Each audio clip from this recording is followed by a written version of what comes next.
Tere! Täna on kolmapäev, me oleme Tartus ja meie veebiseminari teemaks on, kes on koduhooldustöötaja. Meil on täna ka külaline, Tartu Päevakeskus Kalda juhataja Annika Sõna, kes aitab meil siis pärast küsimuste kommenteerimisel.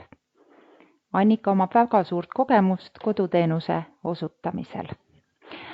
Aga kõigepealt ma soovin teha väikese kokkuvõtte küsitlusest, mille me viisime läbi möödunud aasta lõpus.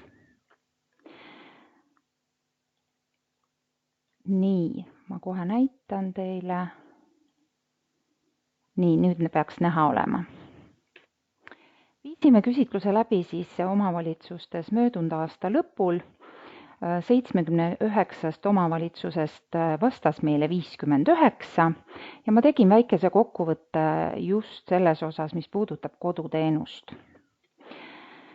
Koduteenuse kõige olulisem osa teenuse osutamisel on abivajaduse hindamine ja mind huvitas väga paljud omavalitsused hindavad abivajadust kodus. Kahjuks on see protsent küllaltki kasin. Aga jätame siis meelde, et koduteenuse osutamisel abivajaduse hindamine viiakse alati läbi seal, kus teenust saama hakatakse. Enamjaolt on see kodus, seal on näha siis, milliseid abitegevusi inimene vajab või vajab ta hoopis nõustamist. Siis ma tõin välja ka omavalitsused, kes osutavad teenust tasuta, see on 27% vastanutest. Tasulist koduteenust osutab 56% omavalitsustest ja tasuta tingimustel osutab 17%.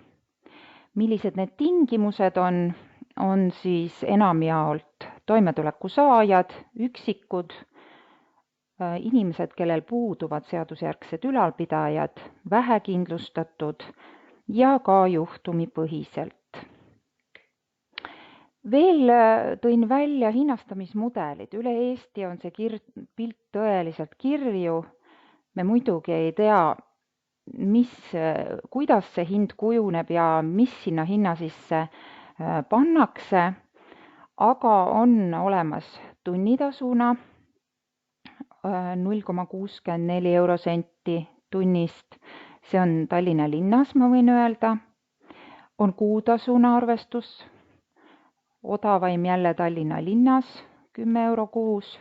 On olemas paketid, on korratasud, kus siis inimese juures käiakse kas kord nädalas või 3 korda nädalas ja on sellega fikseeritud hinnad. Ja siis on 2 sellist huvitavat tähelepanekut veel, et võib osutada ka kuni 20 tundi kuus tasuta või tasuta kuni 50 eurot kuus. Ja lõpetuseks ma soovin näidata teile sellist slaidi, kus on siis teenuste pakkumine ja tegelik vajadus. Tegemist on siis Sotsiaalministeeriumi hinnangul uuringute alusel tehtud slaidiga.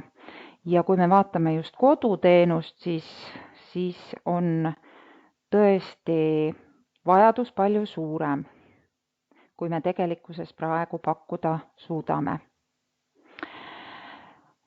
Nii, ja nüüd siis alustame küsimuste-vastustega, milles siis meid aitab Annika Sõna.